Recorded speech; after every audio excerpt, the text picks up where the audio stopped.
Breaking news చూస్తున్నారు. Gandikota minor బాలిక హత్య కేసులో కొత్త ట్విస్ట్ చోటు చేసుకుంది. అయితే మొన్న గండికోట పరిసర ప్రాంతాల్లో కొంతమంది ఒక అమ్మాయిని చంపేసి అక్కడ పడేశారనే అనుమానాలు వచ్చాయి. అయితే ఇది హత్య, అదేవిధంగా అత్యాచారం చేసి చంపేసి ఉంటారు అనే అనుమానాలు రావడంతో ఒక వ్యక్తిని ఆల్రెడీ అదుపులోకి తీసుకున్నారు. అయితే ఇవాళ ఈ గండికోట హత్య కేసులో మరొక కొత్త ట్విస్ట్ ఏంటంటే ఇది పరువు హత్య కోణంలో కూడా పోలీసులు దీన్ని దర్యాప్తు చేస్తున్నారు. ప్రజెంట్ ఇప్పటికే పోలీసుల అదుపులో బాలిక అన్న బ్రహ్మయ్యతో పాటు మరో వ్యక్తిని కూడా పోలీసులు అదుపులోకి తీసుకున్నారు. అయితే 10:40కే హత్య ప్లేస్ నుంచి లోకేష్ వెళ్ళిపోయాడు. ఆ తర్వాత 12 గంటల ప్రాంతంలో వైష్ణవి మృతి చెందినట్లు డాక్టర్లు నిర్ధారించారు. అయితే రేపు జరిగినట్లు ఆధారాలు లేవని కూడా జిల్లా ఎస్పీ అంటున్నారు. అయితే లోకేష్ టార్చర్ వల్లే పొద్దుటూరుకు వచ్చి బాలిక అక్కడ ఉంటుందంటూ కూడా కుటుంబ సభ్యులు వెల్లడించారు. అయితే నిన్న మొత్తం కూడా మనం చూసాం, సీసీ కెమెరా ఫుటేజ్లో లోకేష్ బైక్ మీద బాలిక గండికోట ప్రాంతంలో బైక్ పైన వెళ్తున్నట్లు కనిపించింది. ఆ తర్వాత బైక్ పైన లోకేష్ ఒక్కడే వెళ్తున్నట్టు కనిపించింది. సో దీంతో అతనే ఏమైనా హత్య చేశాడా అనే కోణంలో కూడా అతన్ని పోలీసులు అరెస్ట్ చేశారు. అయితే లోకేష్ టార్చర్ వల్లే పొద్దుటూరుకి వచ్చి బాలిక ఉంటుందంటూ కూడా కుటుంబ సభ్యులు ఆరోపిస్తున్నారు. సో ఇదంతా జరుగుతున్న నేపథ్యంలో ఇప్పుడు ఈ హత్య కేసులో మరొక కొత్త కోణం బయటకు వచ్చింది. పరువు హత్య కోణంలో కూడా పోలీసులు దర్యాప్తు చేస్తున్నారు.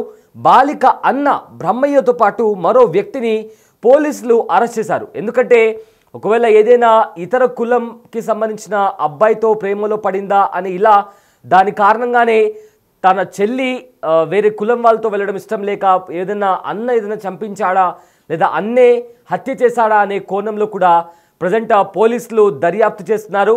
సో దానికి సంబంధించి ఇప్పటికే బాలిక అన్న అయిన బ్రహ్మయ్యతో పాటు మరో వ్యక్తిని కూడా ఇప్పటికే పోలీసులు అరెస్ట్ చేశారు.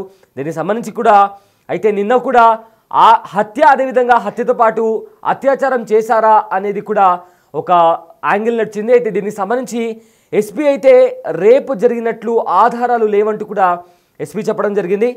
అయితే 10:40కి హత్య ప్లేస్ నుంచి లోకేష్ వెళ్ళిపోయినట్లు కూడా అక్కడ దొరికిన ఎవిడెన్స్ ప్రకారంగా తెలుస్తుంది. అయితే 12 గంటల ప్రాంతంలో వైష్ణవి మృతి చెందినట్లు కూడా డాక్టర్లు నిర్ధారించారు. సో దీనికి సంబంధించి ఒక కాస్త మిస్టరీగా మారింది. ఎందుకంటే అక్కడ లొకేషన్ దగ్గర సీసీ కెమెరా విజువల్స్లో లోకేష్ బైక్ పైన అమ్మాయిని, ఆ మైనర్ బాలికను కూడా బైక్ పైన తీసుకెళ్తున్న దృశ్యాలు మనం చూసాం. ఆ తర్వాత లోకేష్ ఒక్కడే అదే ప్రాంతంలో బైక్ పైన వెళ్తున్నాడు. సో ఎస్పీ చెప్పిన వివరాల ప్రకారం అక్కడ రేప్ లాంటిది ఎలాంటివి కూడా దొరకలేదంటూ కూడా, రేప్ జరిగినట్లు కూడా ఎలాంటి ప్రూఫ్ లేదంటూ కూడా ఎస్పీ చెప్తున్నారు.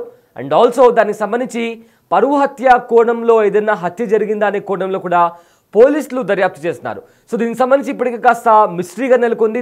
ఈ కేసుని పోలీసులు కూడా చేసే ప్రయత్నం చేస్తున్నారు. ఖచ్చితంగా అతి త్వరలో నిందితులను కూడా పట్టుకుంటామంటూ కూడా ఇప్పటికే పోలీసులు చెప్తున్నటువంటి పరిస్థితి కనిపిస్తుంది. అయితే ఇదే అంశానికి సంబంధించిన పూర్తి డీటెయిల్స్ మా ప్రతినిధి లైవ్లో ఇస్తారు. కడప జిల్లాలో ప్రముఖ పర్యాటక కేంద్రం గండికోటలో నిన్న ఉదయం ఇంటర్ బాలిక దారుణ హత్య గురి కావడం సంచలనం సృష్టించింది. అయితే దీనికి సంబంధించి కూడా నిన్న ఉదయం 8 గంటల ప్రాంతంలో వారిద్దరూ కూడా ఇదే గండికోట ప్రాంతానికి వచ్చారు. అక్కడికి వచ్చిన తర్వాత మాత్రం ఇక్కడి నుంచి కూడా ఒక నిర్మానుష్య ప్రాంతానికి వెళ్ళినట్టు కూడా ప్రాథమికంగా గుర్తించారు. మన ఇక్కడ గండికోటలోని ప్రధాన ఎంట్రీ వద్ద ఉన్నాం. ఈ ఎంట్రీ వద్ద నుంచి కూడా ఇద్దరు కూడా ఎవరైతే ఉన్నారో వైష్ణవి, లోకేష్ కూడా వాళ్ళిద్దరూ ఇదే ప్రాంతం నుంచి కూడా దీని వెనకాల నుంచి కూడా ఏదైతే ధాన్యాగారం ఉందో ధాన్యాగారం వెనక ప్రాంతం నుంచి కూడా అటువైపు వెనుకవైపు నిర్మానుష్య ప్రాంతానికి వెళ్ళినట్టు ప్రాథమిక గుర్తించి తెలుస్తుంది. దీనికి సంబంధించి కూడా మనం అక్కడికి వెళ్ళే ప్రయత్నం చేద్దాం. వైష్ణవి, లోకేష్ వాళ్ళిద్దరూ కూడా గండికోటలో ఎంట్రీ ఇచ్చిన తర్వాత మాత్రం ఈ చెట్ల గుండా నుంచే కూడా ఇద్దరు లోపలికి ప్రవేశించారు. ఇక్కడ అయితే ఒక ప్రధానమైన ఒక టెంపుల్ ఉంటుంది, పురాతనమైన టెంపుల్. ఆ టెంపుల్ బ్యాక్ సైడ్ ఇక్కడ ఎవరు కూడా ప్రవేశించే అవకాశం ఉండదు. కాబట్టి వారిద్దరూ కూడా ఇక్కడి నుంచి కూడా ఇదే ప్రాంతం నుంచి కూడా లోపలికి ప్రవేశించడం ప్రాథమికంగా గుర్తించారు పోలీసులు. ఇక్కడి నుంచి కూడా ఈ రాళ్ల గుండా నుంచే వీళ్ళిద్దరూ కూడా పైకి వెళ్ళారు. ఆ పైకి వెళ్ళిన తర్వాత మాత్రం అక్కడ ఎవరికి ఇక్కడ ఎవరైతే పర్యాటకులు వస్తుంటారో పర్యాటకులకు కూడా ఎవరికి కనిపించే పరిస్థితి కూడా ఉండదు. ఎందుకంటే ఇది ఒక నిర్మానుష్య ప్రాంతం. కోటలోని ప్రధాన ద్వారానికి సంబంధించినటువంటి ఒక దేవాలయం వెనకాల ఉన్నటువంటి ఆ ప్రధాన ద్వారం నుంచి కూడా వచ్చిన తర్వాత పూర్తిగా వెనుక ప్రాంతంలో ఉండడంతో ఇక్కడ ఎవ్వరూ కూడా వాళ్ళిద్దరికి గుర్తించే పరిస్థితి ఉండదు. ఇక్కడ ఉన్నటువంటి సెక్యూరిటీ కూడా వాళ్ళు గుర్తించే అవకాశం లేకుండా వాళ్ళిద్దరూ కూడా ఇక్కడ ఈ ప్రాంతానికి వచ్చేట్టు తెలుస్తుంది. ఇక్కడ వచ్చిన తర్వాత ఇక్కడే ఉదయం 8 గంటల నుంచి 10 గంటల వరకు ఇక్కడే గడిపారు. వాళ్ళిద్దరు ఇక్కడే ఉన్నారు.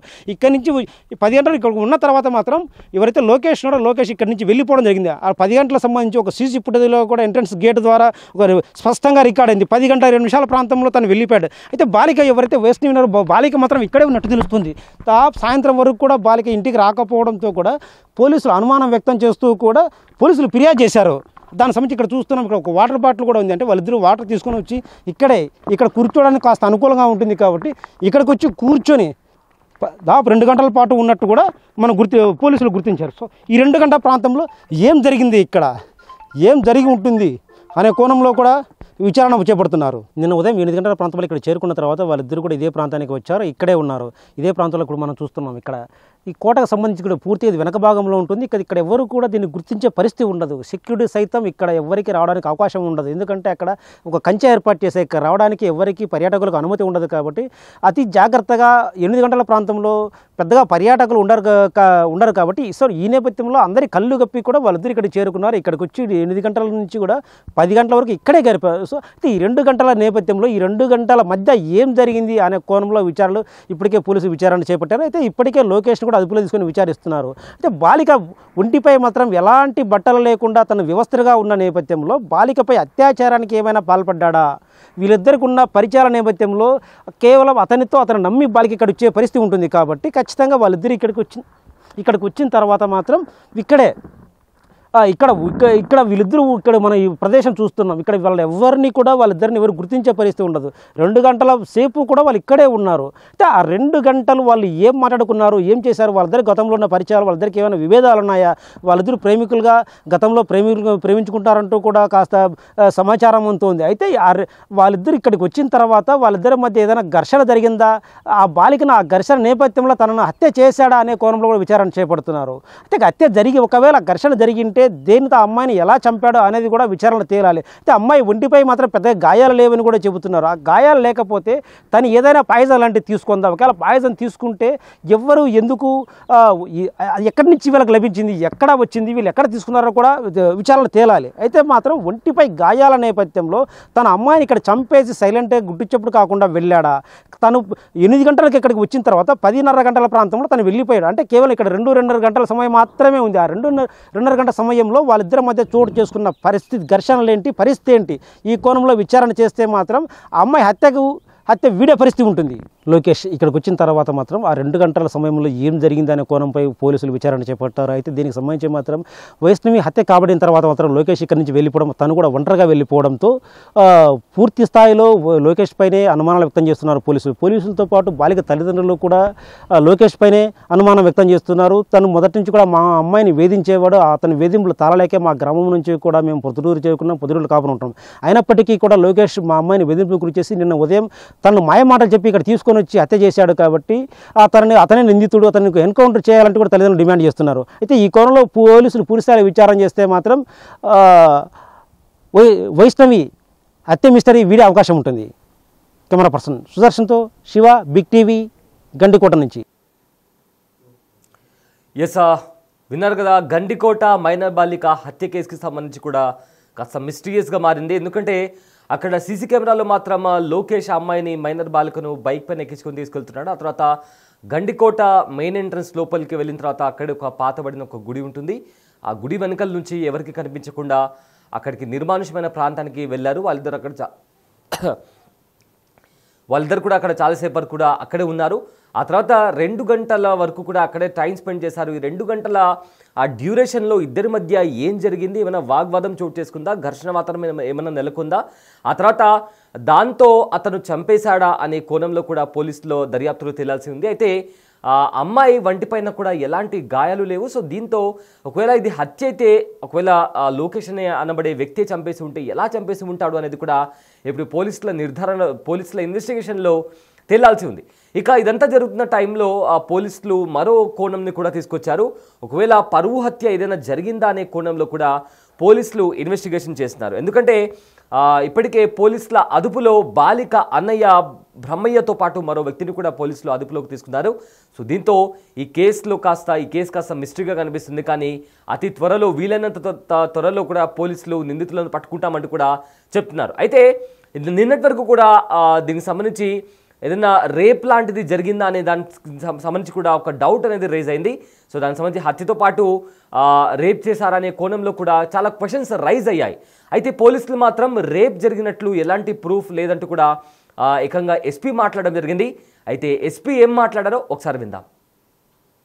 కడప జిల్లాలో ప్రముఖ పర్యాటక కేంద్రం గండికోట జరిగిన ఈరోజు దారుణ హత్యకు సంబంధించి పోలీసులు ఇప్పటికే పూర్తిస్థాయి విచారణ చేపట్టారు. జిల్లా ఎస్పీ ఈజీ అశోక్ కుమార్ సైతం ఘటనా స్థలాన్ని చేరుకుని వీటి స్థాయిలో పూర్తిస్థాయిలో విచారణ చేపట్టారు. అసలు ఘటన జరిగిన కారణాలు ఏంటి అంశంపై మన జిల్లా ఎస్పీకి ప్రయత్నిద్దాం. సార్ చెప్పండి, ఈరోజు ఒక ఇంటర్ విద్యార్థిని ఇక్కడ ఒక ప్రదేశంలో పర్యాటక ప్రాంతంలో దారుణ హత్యకు గురైంది. హత్య గల కారణాలు ఏంటి? నిన్న పొద్దుటూరులో ఒక అమ్మాయి మిస్ అయిందనేటటువంటి కంప్లైంట్ మీద ఒక కేసు రిజిస్టర్ చేయడం జరిగింది. దాంట్లో భాగంగా ఎంక్వైరీని ఇన్వెస్టిగేషన్ స్టార్ట్ చేయడం జరిగింది. దాంట్లో భాగంగా ఈరోజు పొద్దున గండికోట పర్యాటక ప్రదేశానికి రంగనాయకుల స్వామి టెంపుల్ వెనక భాగంలో ఉన్నటువంటి ప్రదేశంలో అమ్మాయి యొక్క మృతదేహం మనకు లభ్యమైంది. దాన్ని బేస్ చేసుకుని ఫోరెన్సిక్ టీమ్ని, క్లూస్ టీమ్ని, డాగ్ స్క్వాడ్ని పిలిపించడం జరిగింది. చుట్టుపక్కల పరిసరాలని కూడా మనం గమనించడం జరిగింది. దాంట్లో ఇప్పటివరకు లభించినటువంటి ఆధారాలని బేస్ చేసుకొని ఫోరెన్సిక్, అదేవిధంగా మెడికల్ డాక్టర్స్ యొక్క ఒపీనియన్ బేస్ చేసుకొని ప్రాథమికంగా ఈ మర్డర్కి లేదా మర్డర్ జరిగిందా, లేకపోతే వేరే ప్రమాదవశాత్తు జరిగిందా, లేకపోతే రేప్ జరిగిందా లేదా అనేటటువంటి విషయాల మీద కూలంకషంగా మేము దర్యాప్తుని ముమ్మరం చేస్తున్నాం. ఇప్పటివరకు దొరికినటువంటి ఆధారాల బేస్ చేసుకొని చూస్తే రేప్ జరిగినటువంటి ఆనవాళ్ళు కనిపించడం లేదు. డాక్టర్ గారి యొక్క ప్రాథమిక అంచనా ప్రకారం పోస్టుమార్టం జరుగుతుంది. పోస్టుమార్టం జరిగిన తర్వాత దీనికి సంబంధించినటువంటి పూర్తి వివరాలని మీడియాకు తెలియజేయడం జరుగుతుంది. అంటే అమ్మాయి యువతికి బాలిక కూడా ఈ లొకేషన్ ఇక్కడితో పాటు ఇక్కడ ప్రాథమికంగా ఇక్కడికి వచ్చారు. సో అక్కడ ఆ అమ్మాయి శవం కూడా నీట్గా కనిపించింది. అంటే ఇక్కడ అత్యాచారం జరగలేదని కూడా అంటే వాళ్ళు ఆరోపిస్తున్నారు, తల్లిదండ్రులు ఆరోపిస్తున్నారు, తన హత్య చేశాడని కూడా ఆరోపిస్తున్నారు. అంటే దీంట్లో నిజమేంత? ఇప్పుడు ఎవరైతే అతని యొక్క ఫ్రెండ్తో కలిసి ఇక్కడికి వచ్చిందో సీసీ కెమెరాలను వెరిఫై చేయడం జరిగింది. ఇక్కడ దొరికినటువంటి సీసీ కెమెరా ఫుటేజెస్ ఆధారంగా అతను ఈ అమ్మాయి ఇద్దరు కలిసి ఇక్కడికి రావడం అనేటటువంటిది వాస్తవం. వచ్చిన తర్వాత మళ్ళీ ఇక్కడి నుంచి అతను ఒంటరిగా అటువైపుకి వెళ్ళిపోవడం, మళ్ళీ ఈ అమ్మాయి ఒంటరిగా ఇక్కడే ఉండడం అనేటటువంటి సీసీ కెమెరాల్లో మనకు గమనించడం జరిగింది. ఆ తర్వాత ఏం జరిగింది ఏంటి అనేటటువంటి విషయాల్ని మనం పరిశీలిస్తూ ఉన్నాం. ప్రాథమికంగా ఎవరైతే ఇన్వెస్టిగేషన్లో వచ్చినటువంటి సస్పెక్ట్స్ని ఎంక్వైరీ చేయడం జరుగుతుంది. దాని తర్వాత పూర్తి వివరాలను తెలియజేస్తారు. నిన్న ఉదయం మీరు ఘటన జరిగింది అంటున్నారు, నిన్న ఉదయం బయటకు వచ్చారు. అంటే ఏ సమయంలో ఘటన జరిగింది? బాడీ మాత్రం ఈరోజు ఐడెంటిఫై చేశారు. అయితే నిన్న ఉదయం జరిగిన ఘటనలో ఏ సమయానికి హత్య జరిగి ఉండొచ్చు మీ పంచనామా ప్రకారం? సీసీ కెమెరాల్లో లభ్యమైనటువంటి ఆధారాలను బేస్ చేసుకుని దాదాపు 11, 12 ఆ టైం వరకు ఈ అమ్మాయి బతికే ఉంది. 12 గంటల వరకు సీసీటీవీ ఫుటేజెస్ కావచ్చు, లేకపోతే ఇక్కడ ప్రత్యక్ష సాక్షులు ఎవరైతే అమ్మాయిని చూశారో వాళ్ళ సమాచారాన్ని బేస్ చేసుకొని కూడా 12 గంటల సమయంలో కూడా ఆమె యొక్క ఆనవాళ్ళు ఇక్కడ మనకు లభ్యమయ్యాయి తిరుగుతున్నట్లు. 12 నుంచి 4, 5 మధ్యలో ఈ యొక్క సంఘటన జరిగి ఉండొచ్చు. అటువైపు వెనక ప్రాంతానికి ఎందుకు వచ్చింది, ఇంకా సంఘటన ఎలా జరిగింది, మృతి గల కారణాలు ఏంటి అనేటటువంటిది ఫోరెన్సిక్ నిపుణులు, అదేవిధంగా వైద్య నిపుణుల యొక్క ఆధ్వర్యంలో ఇన్వెస్టిగేషన్ చేస్తాం. అంటే ఆ యువకుడు 10-20 ప్రాంతాల్లో బయటకు తెలుస్తుంది. ఘటన 12 గంటలు జరిగినట్టు మీరు ప్రాథమిక ఆధారాల ప్రకారం చెప్తున్నారు. అంటే దీనిపై మరొకరు హస్తం ఏమైనా ఉందా? మరొకరు నుంచి ఇక్కడికి వచ్చి ఘటన హత్యకు పాల్పడి ఉండొచ్చా? వెరిఫై చేస్తా ఉన్నాం. ఇంకా ఇతర సస్పెక్ట్స్ ఎవరున్నారు, ఏమైనా ఉన్నారా లేదా, ఇతనికి సంబంధం ఉందా లేదా అనేటటువంటిది కోణంలో ఎంక్వైరీ చేస్తున్నాం. ఇప్పటివరకు జరిగినటువంటి ప్రాథమిక అంచనా ప్రకారం రేపు జరిగినటువంటి ఆనవాళ్ళు చాలా తక్కువగా ఉన్నట్టు మనకు తెలుస్తుంది. ఇంకా ఫర్దర్ ఏమైనా విషయాలు ఉంటే మీడియాకు సత్వరం తెలియజేయడం జరుగుతుంది. Thank you sir. ఎవరైతే ఇంటర్ బాలిక హత్య గురైందో దీని ఎస్పీ మాత్రం సంచలన విషయాలు చెబుతున్నారు. నిన్న ఉదయం ఇంటి నుంచి వచ్చిన బాలిక ఇక్కడికి ఉదయం 10 గంటలకు చేరుకున్నారు. అయితే 10:30కు ఎవరైతే అనుమానాస్పద వ్యక్తి యువకుడు లోకేష్ ఉన్నాడో 10 గంటల 20 నిమిషాలు ఇక్కడి నుంచి వెళ్ళిపోవడం జరిగింది. బట్ హత్య మాత్రం 12 గంటల జరిగిన ప్రాంతంలో జరిగినట్లు కూడా జిల్లా ఎస్పీ చెబుతున్నారు. అంటే దీని వెనక మరొక హస్తం ఎవరంతా ఇంకా ఎవరైనా చేశారా ఏంటి ఆ అంశాలపై లోతుగా విచారణ చేపడుతున్నాం. తదనంతరం కూడా పూర్తి విషయాలు వెలువరించే అవకాశం ఉంటుందని చెప్తున్నారు. కెమెరా పర్సన్ సుదర్శన్తో శివ, బిగ్ టీవీ, గండికోట నుంచి.